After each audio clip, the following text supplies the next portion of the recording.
함께 하신 하나님의 말씀은 시편 82편 1절부터 오늘 성경에는 하나님께서는 재판자이시다. 재판자의 모습으로 또 말씀하십니다.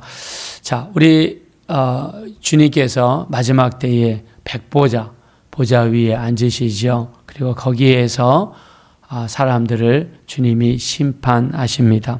그래서 희곡금 보좌에 주님이 앉으셔서 자, 그 앞에 책들이 펴져 있고 또 다른 책이 펴져 있으니 곧 생명책이라. 죽은 자들이 자기 행위를 따라 책에 기록된 대로 심판을 받더라.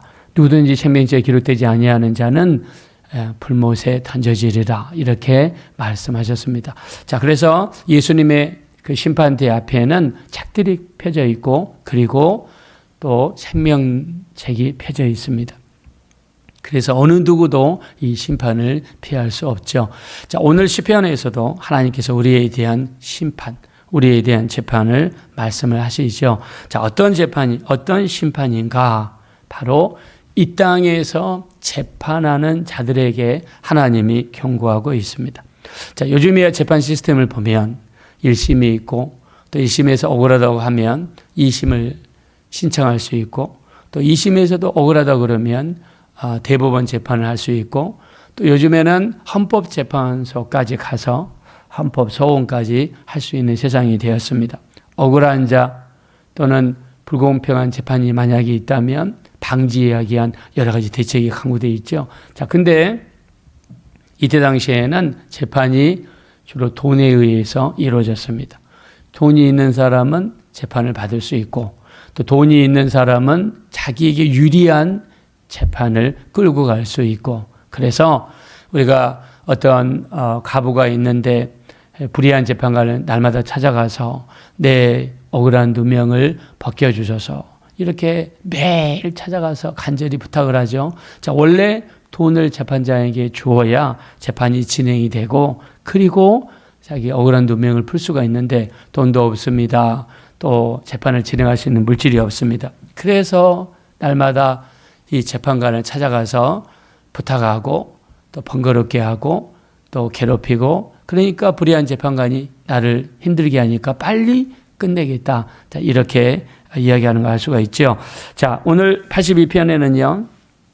재판장들이 재판을 하는데 돈이 있는 사람들, 권력이 있는 사람들, 그 사람들을 위해서는 재판을 잘해주고 돈이 없는 사람들, 사회적인 약자 이런 사람들의 재판은 잘 안 해주거나 또는 그들에게 불리한 판결을 내리는 경우가 많았다는 것이죠. 자, 그래서 이 땅에서 재판하는 사람들에게 하나님께서 경고하시는 것입니다. 자, 우리 한번 2절 보겠습니다. 다 같이 읽읍시다. 시작. 너희가 불공평한 판단을 하며 악인의 납보기를 언제까지 하려느냐. 네. 이 땅에서 재판을 하는 사람들은 공정해야죠. 이 사람 말도 듣고 저 사람 말도 듣고 다 듣고 나서 공평하게 법에 따라 아니면 마음의 양심을 따라 판결을 해줘야죠. 근데 불공평한 판단을 한다는 것입니다. 그리고 악인들이라 표현했습니다. 돈을 가지고 와서 돈을 찔러주면서 이렇게 할 때 그들에게 유리한 판결을 해준다는 거예요. 그러면 누가 고통을 받느냐? 3절 한번 보겠습니다. 다 같이 읽읍시다. 시작. 가난한 자와 고아를 위하여 판단하며 곤란한 자와 빈곤한 자에게 공의를 베풀지며 4절입니다. 가난한 자와 궁핍한 자를 구원하여 악인들의 손에서 건질지니라 하시는 도다. 아멘. 가난한 자, 궁핍한 자, 곤란한 자, 그리고 고아, 사회적인 약자들이죠. 가난한 사람들. 재판을 할 수 없는 사람들입니다. 돈이 없으니까. 고아, 가부, 나그네, 성경에 나와 있는 대표적인 사회적인 약자들입니다. 자, 이들이 재판을 하는데 돈을 싸가지고 온 사람들을 위해서는 좋은 재판을 해주고 또 돈이 없는 사람들은 오히려 불리한 상황에 처하게 되는 자, 이런 식으로 재판하는 자들에게 하나님께서 강력하게 경고하시죠. 그렇게 재판해서는 안 된다는 것입니다. 반드시 심판이 있다는 것을 하나님께서 경고하고 있습니다. 자, 그러면 하나님께서 왜 이렇게 재판에 관여하시고 또 불이한 재판, 불공평한 재판에서는 안 된다고 말씀하시느냐? 하나님은 가난한 자, 사회적인 약자, 고아와 과부와 나그네를 돌보라는 하나님의 뜻이 여기에 담겨 있습니다. 자, 우리가 이야기할 때에 같은 주제를 반복하거나 아니면 같은 이야기를 계속해서 하는 것은 그만큼 중요하다는 뜻이죠. 우리가 계속해서 살펴보고 있는데 하나님께서는 끊임없이 고아와 과부와 나그네를 돌봐라, 고아와 과부와 나그네를 보살펴라, 그들을 먹고 배부르게 하라, 끊임없이 하나님께서 말씀하세요. 왜 그럴까요? 그만큼 하나님의 형상을 따라 지신을 받은 사람들, 그 중에서 사회적인 약자, 이들을 끊임없이 배려하시고 관심을 갖고 돌보시고 지켜보시고 멀쩡한 사람들, 일반 사람들에게 그들에게 손을 내밀어주고 도움의 손길을 주고 그들을 돌보라는 강력한 하나님의 뜻이 여기에 숨겨져 있는 줄로 믿습니다. 그래서 돌봐라, 가난한 자를 돌봐라, 고아와 과부와 나그네를 돌봐라, 그들의 어려움을 보살펴 주라는 거죠. 성경에 내 손으로 하는 모든 일에 또는 내 손으로 하는 범사에 복을 주리라 말씀했습니다. 자, 말씀을 우리가 살펴볼 때 네 손으로 하는 모든 일에 복을 주리라, 얼마나 사모가 되는 말씀, 얼마나 우리가 갖고 싶은 응답이 이루어지기를 원하는 말씀이에요. 네 손으로 하는 모든 일에 하나님 복을 주시라.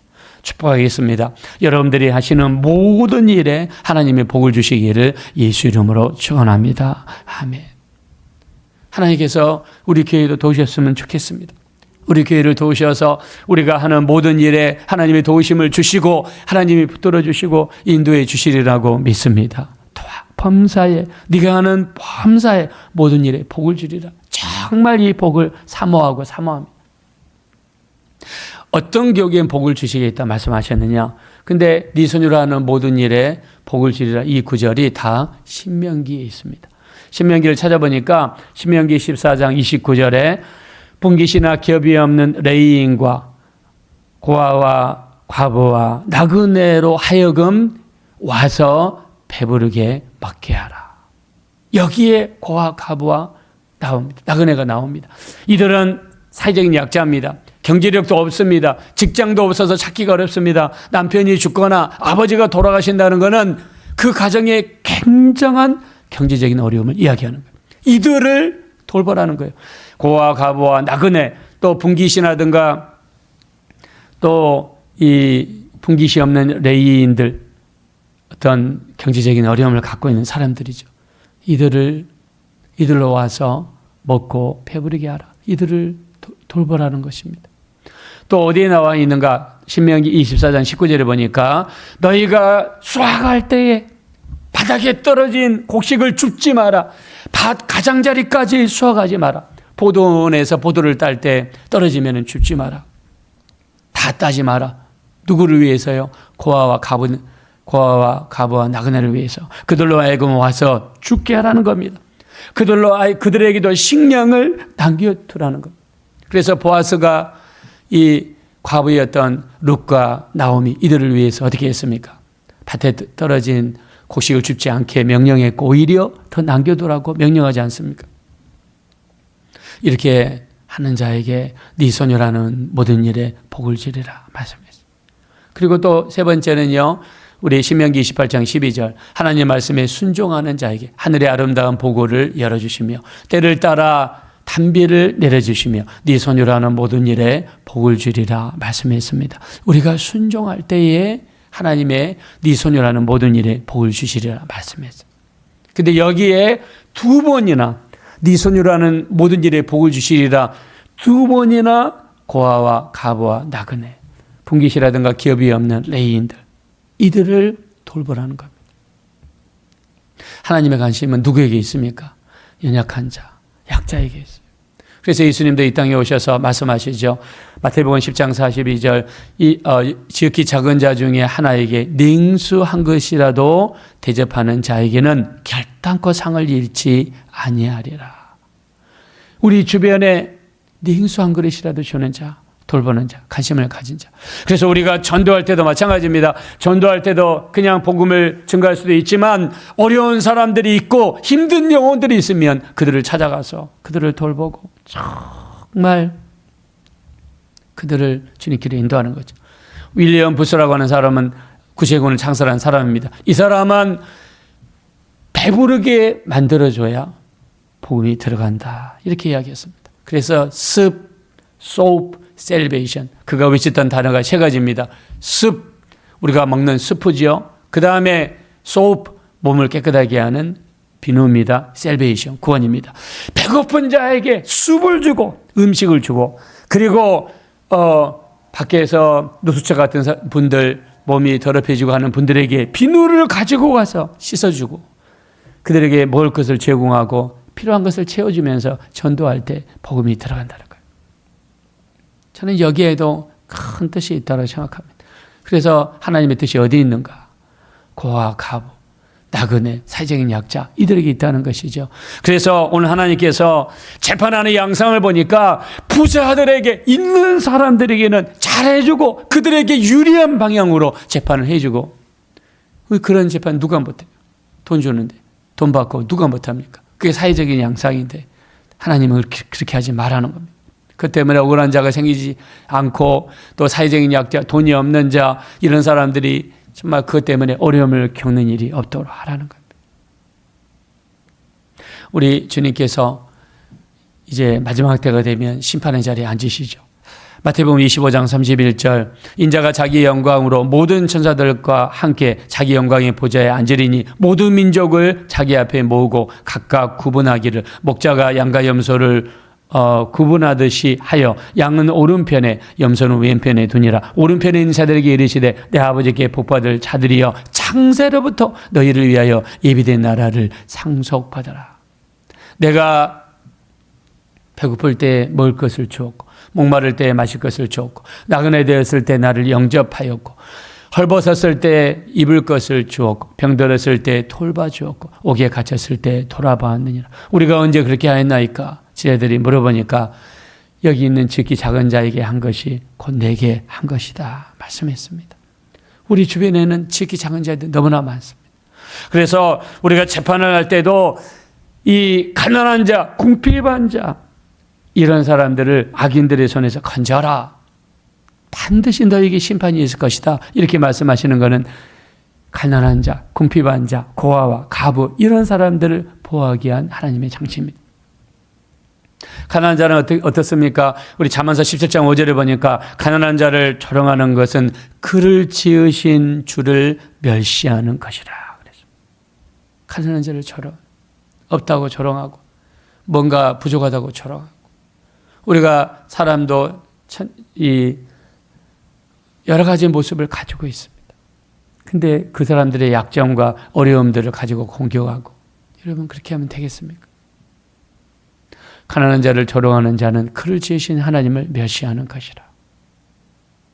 우리 또 잠언서 19장 17절에 보니까 가난한 자를 돌보는 것은 여호와께 구워드리는 것이니 하나님께서 그의 행위를 갚아주시리라 말씀했습니다. 가난한 자를 돌아보는 것, 하나님께 구워드리는 것이고 그의 선행을 갚아주시겠다 말씀하셨습니다.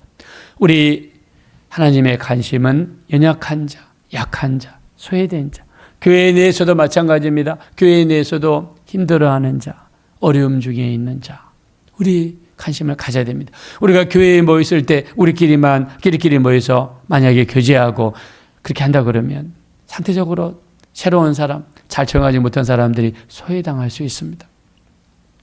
그래서 우리가 교회 내에서도 항상 그런 사람들이 없는지 우리 돌아볼 필요가 있죠. 가정 내에서도 마찬가지, 회사 내에서도 마찬가지, 우리 동네 내에서도 마찬가지. 우리 주변에 이렇게 혹시 어려움을 당하는 사람이 없는가? 우리 돌아봐야 됩니다. 돌아가서 돌보면서 또 그들을 챙겨주고, 이런 가운데 습이 전달되면 또 소업으로 청소해 깨끗하게 해드리면 셀베이션, 구원의 역사가 그들 가운데 이루어지게 될 줄로 믿습니다.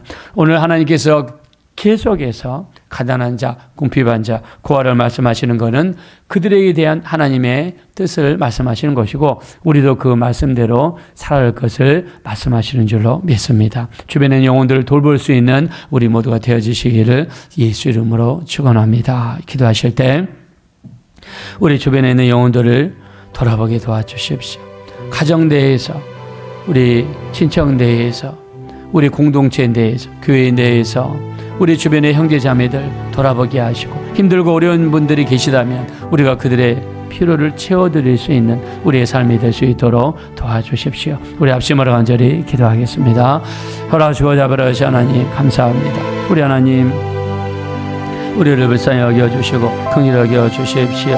우리 하나님 우리가 주변에 있는 영혼들을 돌보기 원합니다. 어려운 가운데 있는 영혼들, 힘들고 지치고 괴로운 가운데 있는 영혼들, 그들을 위해서 기도하고 그들을 돌볼 수 있는 우리가 되기 원합니다. 존귀하신 하나님이시여 우리를 불쌍히 여겨주십시오. 우리를 긍휼히 여겨주십시오.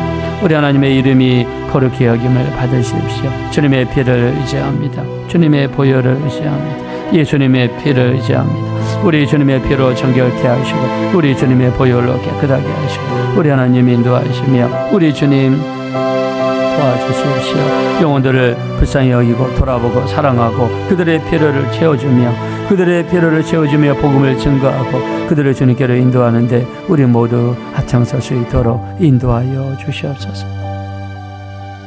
거룩하신 하나님 감사합니다. 하나님께서 끊임없이 고아와 가부, 가난한 자, 궁핍한 자, 사회적인 약자를 이야기하시며 그들에게 불공평한 재판이 이루어지면 그 재판하는 자들에게 심판이 있을 것이라고 경고하셨습니다. 이것은 사회적인 약자들을 돌보시려는 하나님의 뜻이 여기에 있는 줄로 압니다. 우리도 우리 주변에 있는 영혼들을 돌아보게 하소서. 돌보게 도와주십시오. 우리만 열심히 교회 다니고 우리만 열심히 신앙생활 하는 것도 중요하지만 우리 주변에 소외된 영혼들, 믿지 않는 영혼들, 아직 예수 몰라 영원한 심판에 직면한 영혼들이 너무나 많습니다. 하나님, 우리 기독교 인구가 갈수록 줄어들고 있습니다. 우리 주변에 수많은 믿지 않는 영혼들이 있습니다. 하나님께서 부흥의 역사를 허락하셔서 많은 영혼들이 교회로 돌아오게 하시고 예수 믿고 거듭나고 변화되는 역사가 일어나게 도와주시옵소서. 감사드리며 존귀하신 예수님의 이름으로 기도하옵나이다.